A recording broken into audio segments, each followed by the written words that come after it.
Hello, people. I hope you're all doing great and smiling. I'm always feeling great and smiling.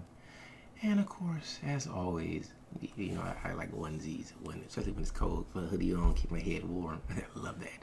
So, I just want to talk about emotions. And this is no scientific study. This is no thorough research. I didn't dive into the books of understanding our psychology to tell you something that, in my mind, really can't be quantified. And what I mean by that is, your emotions are not fact. They're the way you feel.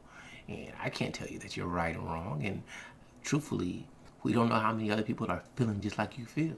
We just know people do feel a certain way. You can feel happy, you can be sad, you can feel any type of way. However, just because you feel something doesn't mean that it's true.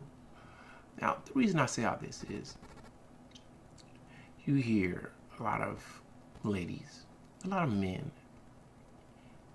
angry about situations that they want to control.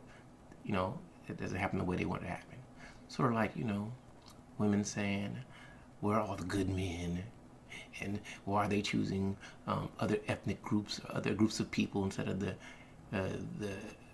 people that they look like they belong to?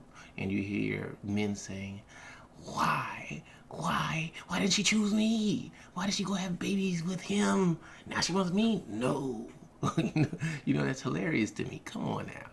I'm not saying you're wrong with your feelings, but trying to say that your feelings are fact, that now you can quantify certain things, but it is what it is, man. It is what it is. The way you feel is the way you feel, and just because you feel a certain way doesn't mean that it's wrong for somebody else not to agree with the way that you feel. They're your feelings, they're your little buttercup, what do you call it, predator, Cupid. That's your little floating little baby with wings telling you how you should be feeling or not feeling. Nobody wants to play with me. So now your feelings are fact. It's fact for you, but nobody else cares.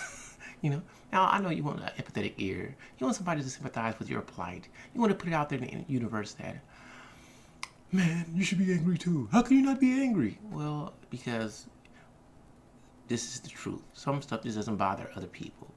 It doesn't, Somebody out there is happy because they just love being them. And I think that's where the problem lies. A lot of people look outside of themselves for validation instead of just looking interiorly and learning to love you. I know it's hard, but just look at yourself and love you. Say, damn, I'm the shit. I mean, I got to go for profanity at times. Just say that. Say, I'm the big turd. I'm the ultimate doo-doo.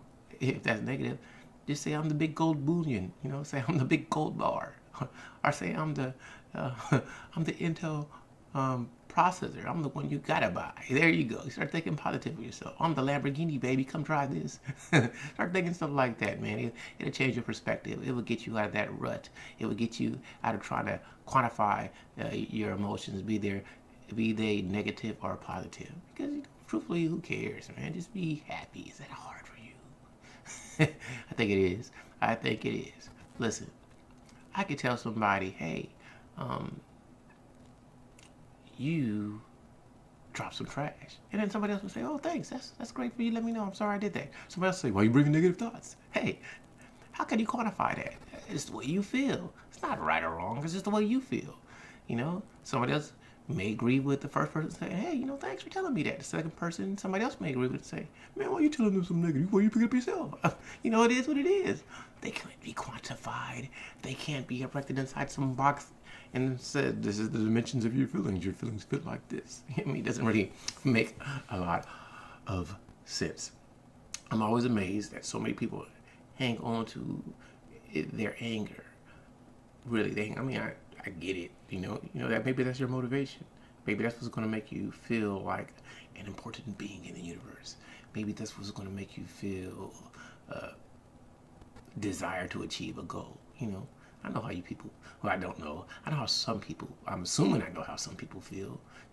They didn't choose me for the basketball team, so I'm going to practice practice. I'm gonna practice. I'm gonna practice. I'm gonna practice. I'm gonna make 1,000 shots. I'm gonna do 1,000 left-hand layups. I'm gonna throw 1,000 right-hand layups. I'm gonna do 3 dribbles to the right, cross over to my left hand and pull up and shoot. You're gonna do that for you people who play basketball. Then I'm gonna do 3 dribbles to the left. Then I'm gonna cross over to under my right leg, pull up and shoot. I'm gonna get my form correct. They're gonna think, man, I'm the next Steph Curry. I'm gonna knock down the shots. See, those are your feelings that get you there.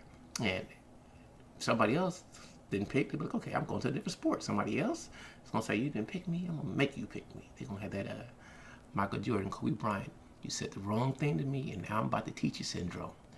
And that is, like, truthfully, it's hard to measure. You know, it's hard to measure your feelings, if they're right or wrong. They're your feelings, you know. It is what it is. It is what it is. Man, life is great. I'm always trying to throw positivity into the universe. And since I talked about this, I'm about to go off on a tangent. And I'm going to say this. Lakers. I know you guys aren't all Laker fans, but I got to throw some Laker news in the universe. Lonzo Ball, I think yesterday, what he hit, like 6 3-pointers, had 11 assists, I think 7 rebounds. I'm curious. See, me, I think that he has star potential. I think if he can stay consistent, if he can keep his shot dropping through the hole, he has the ability to be a star and quite possibly a superstar. He has the potential to average a triple-double and make it look easy, because I think right now he's still trying to learn the NBA game, learn to play with his teammates, learn the right tempo. And if you look at him, the way he plays, I'm not saying he doesn't put in effort, but it seems like it comes easy. The only flaw really in his game was his, in my opinion, his broken shot mechanics.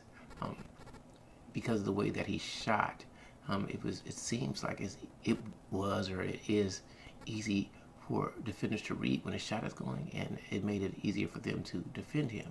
And being that a shot is awkward, going certain ways to pull up seemed to be rather difficult. So I think that the Lakers staff, they will work with him to get him there, and he will develop more of a pull-up game. They'll, you know, and when he has that, when he can pull up consistently, and it's hard for you to block it, it's going to be tough to defend him. If he becomes consistent, you'll have to bite a shot, and he'll be able to drive and get to the lane and make layups. You know, me myself, I wish that the Lakers would have not. I mean, truthfully, I like Isaiah Thomas. Isaiah Thomas is the real deal. Now, do they want to overpay him? I mean, I don't know what overpaying is, but I believe, like as a business, he's been injured. You would want to see at least a year to see if he's consistent, and if he was willing to take that veteran exception, that mid-level exception and play. That's only if the Lakers can't get LeBron or Paul George, and we don't know if that's going to happen or not. So if that doesn't happen, I'd be all willing to let Isaiah play and see how good he is, because to me, I think he's severely undervalued. You know, you don't want to risk your money and he gets injured again, but if he can show consistency and you can put a good team around him where you can limit his minutes and he doesn't get injured, then by all means, you need to bring that brother back. I myself was a Larry Nance fan. I thought just seeing Larry Nance just bash on somebody, just like when he got Kevin Durant, man, he put it all on Kevin, man. That was like, ugh, you know. I remember when he put it on Brooke. He put it on Brooke too. I don't see how he did not win Dunk of the Year. And we didn't go to the dunk contest. Truthfully, they should have more rounds, and they should have more dunks. They should have a first round, semifinals, and then the finals. Because I think they, you know, I really wanted to see what Dennis Smith was going to get. I really thought Dennis Smith could have brought some fun. And you gotta let people miss at least one dunk, you know. So if you out the contest because you missed one dunk, get the fuck out of here. That's some stupid shit. I don't get that. You people, man, you people trying to quantify emotions. I'm joking. I'm joking. That's another thing, man. Analytics. People go overboard with that analytics stuff, man. Like today, if Iverson was in the league, he'd be a horrible, horrible player. That's what they would say, analytics-wise. But man, with that eye test and what he brought to the table, man, he was giving people the business. He was giving them the business. Now, some of his basketball decisions on the court, like as far as teammates and efficiency, you can see that. But one-on-one, man, you can't stick that dude. That dude was gonna eat you, man. As soon as you reached, you play off, he could shoot. It'd probably be an easier game for him because before he was getting hit, he wouldn't get hit today. He'd be at the free throw line making 40 points a game. I'm telling you, best pound for pound. All right, now, I done threw some energy in the universe. I'm talking about emotions. Can't be quantified in basketball. It's going to be very, very interesting to see what happens. Yesterday on BGS's chat, we talked a little bit about basketball. And do you think the Celtics come out the East? And I think Toronto is a real deal. I think I have to watch more. I'm not saying Kyrie ain't real, but you've seen a lot of inconsistency with Toronto over the years. However, DeMar from Compton, coming from the COMPTON, brings it. And I think Kyle Lowry has always been extremely underrated. He needs to stay healthy at the end of the season and playoffs. But if he can stay healthy, man, they can bring the funk. They can bring the strong fart to the business, baby. They can bring the shock and awe. I don't know how good a Toronto Finals would be. It's not like you got any people you really watch the drama of. But people want to see the Celtics. But what if LeBron gets there? The king is the king. The king does sell tickets. You never know. All right, people.